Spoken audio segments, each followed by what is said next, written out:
नमस्कार। ज्योतिष विमर्श में आपका स्वागत है। देवियों और सज्जनों, वर्ष 2025 का आगाज होने वाला है। आपकी बड़ी उत्सुकता होगी कि आपकी राशि का क्या परिणाम रहेगा, वर्ष कैसा रहेगा। तो वर्ष फल जानने की उत्सुकता सब में है। हमारे बहुत सारे जो ज्योतिष के परामर्श लेने वाले लोग हैं, जो हमारे संपर्क में हैं, बार बार राशियों के बारे में हमें व्हाट्सएप के माध्यम से लिख रहे हैं। तो थोड़ा सा इस बार विलंब हुआ, लेकिन कोई बात नहीं, देर आए दुरुस्त आए। सबसे पहले मैं ये अनुरोध करूंगा कि आप कृपया हमारे चैनल को सब्सक्राइब कर दें, लाइक कर दें, सब्सक्राइब कर दें, और इसके अलावा आप इसे जहां जरूरत हो, इसकी जो महत्वपूर्ण सामग्री है उसको शेयर भी करें। मेष राशि से लेकर के धनु राशि तक मैं वर्षफल बता चुका हूं। तो जो आपके परिवार के लोग, इष्ट मित्र, सुहृदजन हों, जिनकी वे राशियां हों, उनके वर्षफल आप उन्हें फॉरवर्ड करें। ये मेरा अनुरोध है, ताकि उनको समय रहते कहाँ सचेत रहना है, क्या करना है, इसका एक दिमाग में खाका बन जाए। मैं मकर राशि के जातकों के बारे में वर्ष उनका कैसा रहेगा बताने जा रहा हूं। लेकिन ये बताने से पहले ये मैं जरूरी समझता हूं कि ये जरूर बता दूं कि मकर राशि उन लोगों की होती है जिनके आद्याक्षर जन्म राशि के, जो जन्म राशि के हिसाब से जो नाम होता है, उस नाम का जो आद्याक्षर है, पहला अक्षर है, वो भो से हो, जाजी से हो, खी खू खे से हो, या गागी से हो। हम लोग इसको ज्योतिष में शार्ट में भोजा खीगा कहते हैं। तो उनकी मकर राशि होगी जिनका आद्याक्षर भो, जा, जी, खा, खी, खू, गा, डी है। मकर राशि के जो हमारे जातक हैं, उनके बारे में मैं बताना चाहूंगा कि आपको महोदय थोड़ा सा इस साल सतर्क रहना है। बहुत मेहनत करोगे, बहुत आप मेहनत करेंगे 5 रुपया पाने का, तो पाएंगे 1 रुपया। अधिक मेहनत, सफलता कम। पूरा व्यवसाय साल भर सामान्य स्तर का ही रहेगा। आपकी मैं जो इस समय वर्ष की वर्षारंभ की जो कुंडली देख रहा हूं, ये सामने बना के रखा हुआ है। दूसरे भाव में शनि और शुक्र हैं, तीसरे भाव में राहु हैं, पांचवें भाव में वक्री गुरु हैं, 7वें भाव में वक्री मंगल हैं, 9वें भाव में केतु हैं, 11वें भाव में बुध हैं। अब ऐसे में जो स्थिति होगी, और अभी इसमें थोड़ा परिवर्तन होगा। 29 मार्च को शनि महाराज आपकी कुंडली के दूसरे भाव से उठ करके तीसरे भाव में चले जाएंगे, पराक्रम भाव में। बृहस्पति महाराज 14 मई को 6ठे भाव से उठकर, 5वें भाव से उठकर 6ठे भाव में चले जाएंगे। राहु पीछे हटके दूसरे भाव में आ जाएंगे। केतु पीछे हटके 8वें भाव में आ जाएंगे। अब कमोबेश ये स्थिति पूरे वर्ष बनी रहेगी। यद्यपि शुक्र का, मंगल का, बुध का, चंद्रमा का स्थान लगातार परिवर्तन होता रहता है। तो ऐसे में जो पूरे वर्ष का खाका है, वो मैंने बहुत सूक्ष्म में आपका तैयार किया है। तो हमारे मकर राशि के देवियों और सज्जनों, व्यवसाय की दृष्टि से सामान्य। सफलता के बारे में मैंने बता दिया। ज्यादा मेहनत, सफलता कम, कम मेहनत, सफलता 0। दूसरे भाव का जो शनि है, वो मेहनत बहुत कराता है लेकिन सफलता नहीं देता। हाँ, मार्च में जब शनि वहां से हट करके और तीसरे भाव में आ जाएंगे, तब थोड़ा सा आपका सुधार होना शुरू हो जाएगा। मार्च खत्म होते होते, चूंकि 29 मार्च है,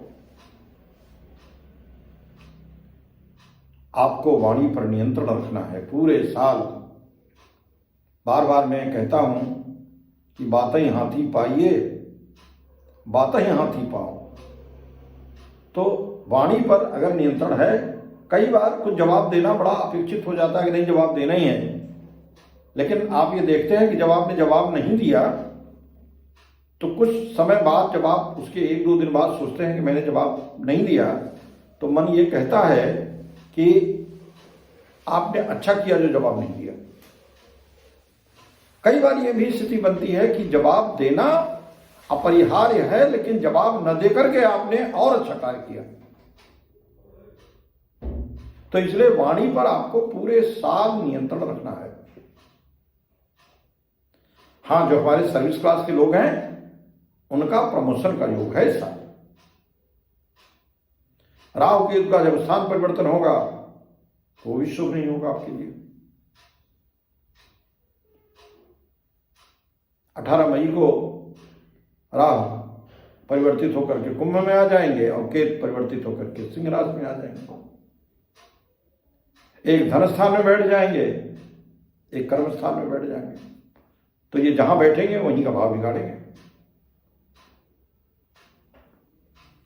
आरंभ में जरूर धनागम है आपका, वर्ष 18/5/2025 तक तो सब ठीक है, बाद में डाउन है, आर्थिक दृष्टि से थोड़ा डाउन हो जाएगा। हाँ, एक चीज जरूर है कि 29 मार्च के बाद आपका खर्च कम हो जाएगा। इधर जो बेतहाशा खर्च हो रहा है वो खर्च कम हो जाएगा और 29 मार्च के बाद इसमें बैलेंस आ जाएगा, जिससे आप थोड़ा राहत महसूस करेंगे। स्वास्थ्य थोड़ा सा इधर तो आपका ठीक चल रहा है, और अगर नहीं है तो जैसे ही वर्ष शुरू होगा ये स्वास्थ्य में इंप्रूवमेंट होगा। मार्च के बाद जो प्रतिकूलता है स्वास्थ्य की वो भी ठीक होगी। इस दृष्टि से तो अच्छा है। राहु के गोचर का एक और भी दुष्परिणाम इस राशि पर दिखाई दे रहा है। संक्रमणीय रोग कई बार वो दे देता है। तो मई जून में संक्रमण न हो, आपको इस चीज का आपको ध्यान रखना है। किसी भी तरीके से संक्रमण से आपको बचना है। गुरु की जब 5वें भाव पर कृपा बनती है, 5वें में है इस समय, तो उसका परिणाम यह होता है कि प्रेम प्रगाढ़ होता है। लेकिन वो फिर 14 मई को स्थान परिवर्तित कर देंगे। नवंबर दिसंबर फिर आपको एकदम अलर्ट रहना है, बहुत सावधान रहना है। एक चीज जो आपकी कुंडली में दिख रही है, जो आपकी राशि के गोचर परिवर्तन से दिख रही है, वो ये दिख रही है कि आपकी जो पुरानी समस्याएं थीं, एक तो उनका छुटकारा होगा, निर्णय आपके पक्ष में जाएगा, आपकी निर्णयात्मक शक्ति बढ़ेगी, और ये आपको कहीं ना कहीं आपके मेहनत का जो अंश कम हो रहा था उसको थोड़ा सुधारेंगे। विद्यार्थियों के लिए वर्ष अच्छा है। विवाह जिनकी संभावना है या जो वैवाहिक जीवन जिनका चल रहा है, जिनका वैवाहिक जीवन है, उनके लिए भी अनुकूलता का वर्ष है।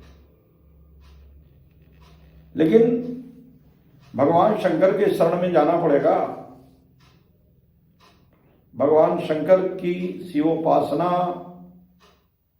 अगर आप वर्ष में नहीं करेंगे तो ये ग्रहों का जो गोचर है वो आपको व्यथित करेगा, बहुत कष्ट देगा, पगलवा देगा।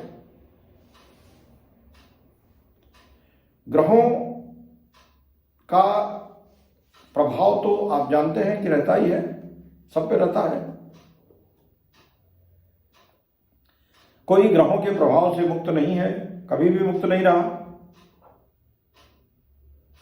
ग्रहा राज्यम प्रयच्छन्ति, ग्रहा राज्यम हरन्ति च कहा जाता है। लेकिन उनका सकारात्मक यह है कि अगर स्वास्थ्य अच्छा बना रहे, कोई आकस्मिकता न आए, तो स्वास्थ्य जो है, अच्छा स्वास्थ्य, शरीर माध्यम खलु धर्म साधन। अगर शरीर अच्छा है तो सारे धर्म के साधन हैं। शरीर अच्छा नहीं है तो फिर हर जगह परेशानी ही परेशानी है। तो आपकी जो पुरानी समस्याएं हैं उनका भी इस साल समापन होगा, आपके अनुकूल होगा। लेकिन जो मैंने बताया है कि राहु से के संक्रमण से बचना है, 18/5 के पहले धनागम की स्थिति ठीक रहेगी, इसको ध्यान में रखना है। संचय की प्रवृत्ति को इधर बढ़ावा देना है, शिवोपासना करना है। मकर राशि के हमारे सभी भाइयों बहनों, आपका यह वर्ष 2025 सुखकारी हो, कल्याणकारी हो। इन्हीं शब्दों के साथ नमस्कार, जय हिंद।